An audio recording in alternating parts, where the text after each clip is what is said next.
Caríssimos amigos e amigas, se já é difícil conviver com uma doença, com uma deficiência ou com algo que é considerado anormal em uma dada sociedade, imagine o quão pior é interpretar isso como fruto do pecado ou como castigo de Deus, ou ainda, o que é pior, como ação do demônio.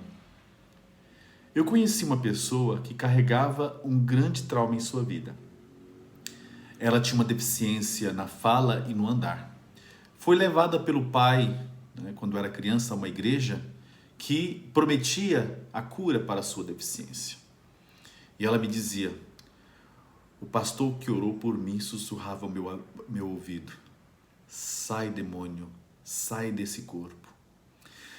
Caríssimos amigos, aquelas palavras não tinham nada de divino, nem de evangélico, mas foram espadas cortantes que feriram ainda mais a dignidade daquela criança, que então se tornou adulta. Infelizmente, este tipo de interpretação de nossos infortúnios era bastante comum na época de Jesus e, infelizmente, continua sendo muito forte, muito presente nos dias de hoje, de modo especial nestes tempos de pandemia.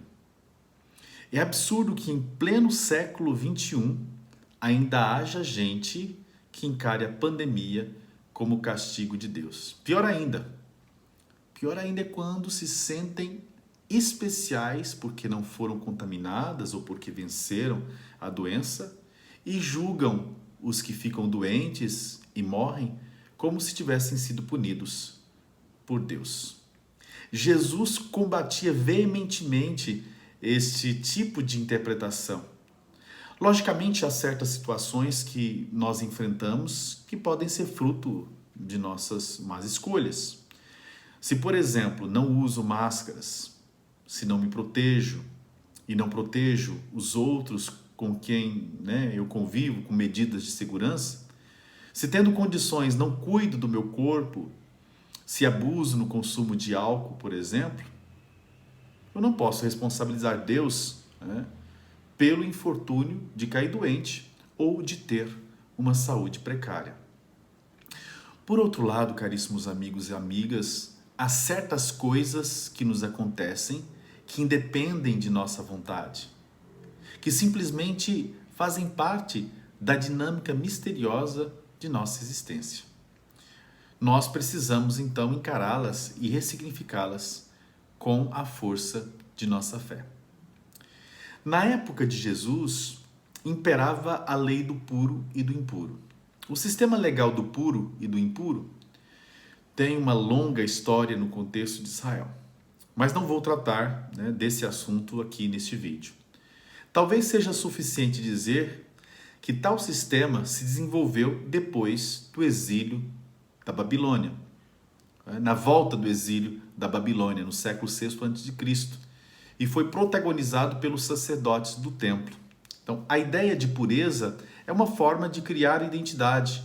Nossos costumes, nossas leis, nossos códigos, nossos ritos acabam nos tornando diferentes e, infelizmente, para muitos superiores aos outros povos, o que é uma ilusão. Então, este tipo de mentalidade acaba criando uma estrutura de controle nas religiões. Então, o povo volta do exílio e os sacerdotes que vão implantar esse sistema do puro e do impuro. As autoridades religiosas, então, do pós-exílio, pelo sistema do puro e do impuro, acabam assegurando um forte controle sobre a população pelo processo de culpabilização. Esse sistema, portanto, reinou até o tempo de Jesus. Aliás, Jesus também foi vítima deste tipo de marginalização. Por exemplo, quando ele ia comer, acusavam-no de não fazer os rituais de purificação. Também chamaram-no de glutão, de beberrão. Acusaram-no de sentar-se à mesa com os impuros, de tocar os intocáveis, os deficientes, os leprosos, os publicanos, as mulheres consideradas impuras. Toda esta explicação nos ajuda a compreender a situação das duas mulheres do evangelho deste último domingo. A primeira é uma mulher adulta que sofre há 12 anos de hemorragia. Segundo o livro do Levítico, no capítulo 15, a menstruação tornava a mulher impura por 7 dias. Tudo o que ela tocava se tornava impuro. Se tal fluxo de sangue se prolongasse, ela automaticamente ficaria excluída da comunidade, enquanto durasse, então, aquela hemorragia. Isso significa dizer que tudo o que ela tocasse, todos que a tocassem, se tornavam impuros. Jesus estava voltando da Decápole, da região das 10 cidades pagãs, onde também realizou curas. Isso já mostra que ele não fazia acepção de pessoas, ou seja, ele não distinguia quem era judeu de quem era dito pagão, como muitas autoridades em Israel faziam na época. Quando então ele regressa a Israel, muitas pessoas o cercam. E entre elas está esta mulher que sofre com fluxo de sangue depois de 12 anos. Essa mulher ousa tocar Jesus. A sua fé é maior que o medo de romper com as regras do puro e do impuro. Ela representa todos aqueles e aquelas que enfrentam seus medos pela fé e rompem com códigos que, ao invés de fazer florescer o ser humano, acabam por humilhar, não é? Todos teriam medo de tocar ou de se deixarem tocar por uma tal mulher. Jesus não. Ao perceber que foi tocado, Jesus procura saber quem me tocou. Ela sente medo porque ela havia infligido a lei do puro e do impuro. Jesus a tira do anonimato, não para humilhá-la, mas para exaltar a sua fé. Jesus a faz descobrir que não há nada neste mundo que nos permite nos sentir recusados por Deus. Muitas pessoas se sentem melhores que as outras e se colocam no lugar de juízes, condenando os outros. Jesus chama este tipo de gente de hipócrita, sepulcros caiados, ou seja, lindos por fora, mas podres por dentro. Muitos tocaram Jesus, mas aquela mulher o tocou de modo diferente. Jesus lhe diz: filha, a tua fé te salvou. Ele não só devolve àquela mulher a saúde física, mas também a dignidade, a convivência. Ele a tira da marginalização. Ela estava numa situação de marginalidade. E ele dá sentido, devolve o sentido à sua vida. Já no segundo episódio, um chefe da sinagoga está desesperado porque sua filha está nas últimas. Quem é pai e mãe pode imaginar esse sentimento. Ele também era uma autoridade religiosa e isso mostra que nem todas as autoridades religiosas, na época, em Israel, eram contra Jesus. A menina tinha 12 anos e quando Jesus chega, os presentes avisam que ela já havia morrido. Jesus tenta acalmá-lo, sobretudo o pai, exortando-o a não ter medo, mas fé. Ao afirmar que a menina dormia, vocês viram no Evangelho, alguns dos presentes até zombaram dele. Na intimidade da família e com os 3 discípulos, Jesus então realiza o milagre, devolve a vida àquela menina. Aqui Jesus desobedece também a uma lei do puro e do impuro. A menina estava supostamente morta.